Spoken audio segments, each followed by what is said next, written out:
Klint Kubiak just put everyone on the hot seat. Front office, coaching staff, players, nobody is safe.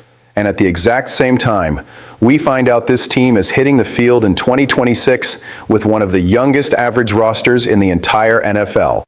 Rookies filling the depth chart, a pure, undeniable rebuild. Two headlines, two massive questions. Does this coach actually have the leverage to demand results right out of the gate?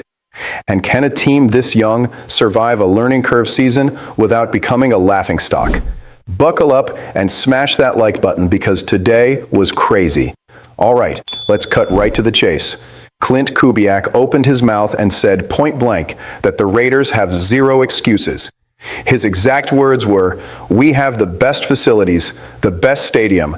There is no reason not to bring in great players and have them perform at the highest level." End of story. No sugarcoating, no generic new coach speak just to please the media. My immediate reaction, man, that's either incredibly brave or completely insane. Because look at the context. Since 2002, no NFL team has changed head coaches more than the Raiders. None. That's over 2 decades of a revolving door on the sideline. 2 division titles. 0 Super Bowls. The franchise became synonymous with instability. And now this guy, who's been on the job for a few months, is already laying down the law and saying there are no excuses. There are 2 sides to this, guys.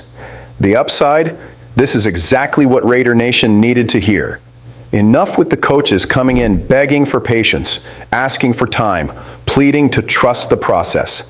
Kubiak walked into Allegiant Stadium, looked in the mirror, and basically said, "There's nowhere to hide here." That creates real pressure, legitimate pressure. Nobody's going to be able to make excuses for bad results by crying about a lack of resources. The side that gives me pause, he's demanding greatness before delivering anything. In the NFL, talk without wins is just noise. John Gruden came in talking tough too. Josh McDaniels went all in. Every new generation of Raiders coaches has come in acting like the savior. Then the games start, and reality hits hard. But there's something different here that I have to acknowledge. Sam Warren from The Athletic pointed out that John Spytek, the GM, is building not just with talent, but with character. Every single player drafted this year has a history of being a team captain, a leader, a highly committed guy. That's not an accident. That's a philosophy. It's a culture being planted deliberately. And here's the real impact on the team. When the head coach says there are no excuses, and at the same time the GM builds a roster full of guys who have already led elsewhere, it creates an environment of accountability that the Raiders haven't had in years. It might not win games immediately, but it plants a very different kind of root. Did Kubiak mess up the timing by saying this publicly right now? Maybe. But I'd way rather have a coach who puts his neck on the line than one who hides behind the rebuilding process excuse. Now he has to deliver. There's no backing down. And honestly, that's good for the team. If Kubiak's speech already got you thinking, wait until you see what the numbers reveal about this roster. The Raiders head into 2026 with an average age of 25.73 years, the 6th youngest team in the entire NFL. The defense averages 25.46 years, the 3rd youngest in the league. That is incredibly young. It's way too young for any immediate promises. And look at what Pete Carroll did last season. He put veterans on the field when he had young guys waiting in the wings. Tyler Lockett fighting for snaps with rookie wide receivers. Alex Kappa playing ahead of Jackson Powers Johnson. A bunch of decisions that stunted the development of the young core.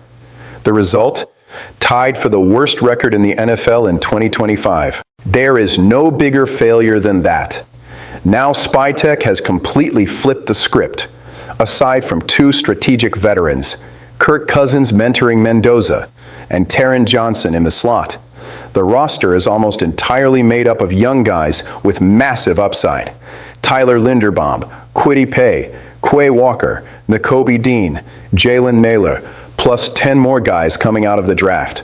2 entire generations of players desperately needing real playing time. This is where I need to be brutally honest with you guys, even if it hurts a little.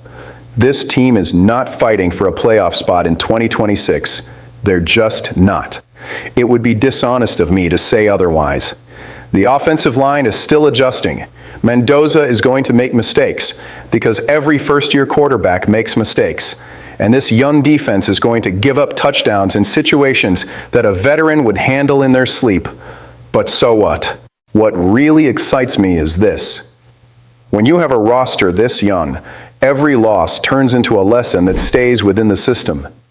These guys are going to grow together. They're going to make mistakes together. They're going to learn Kubiak's scheme together.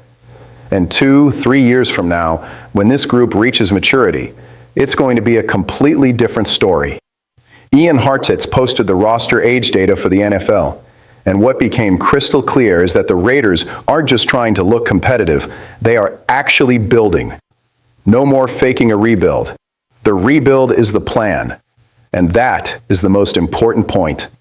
Kubiak demanding results and the team being young is not a contradiction. It's productive tension. The head coach is demanding professionalism from guys who are still learning. And when that works, it builds a generational core. When it doesn't work, well, we'll be right here to cover that too. Bottom line, Kubiak put his neck on the line with a demanding speech before securing a single win. And the roster he inherited is one of the youngest in the NFL, with 2 draft classes needing runway to take off. The question I want you guys to answer in the comments is this. If the Raiders lose the first 4 games of the season, do you give Kubiak more time, or do you already start questioning the hire?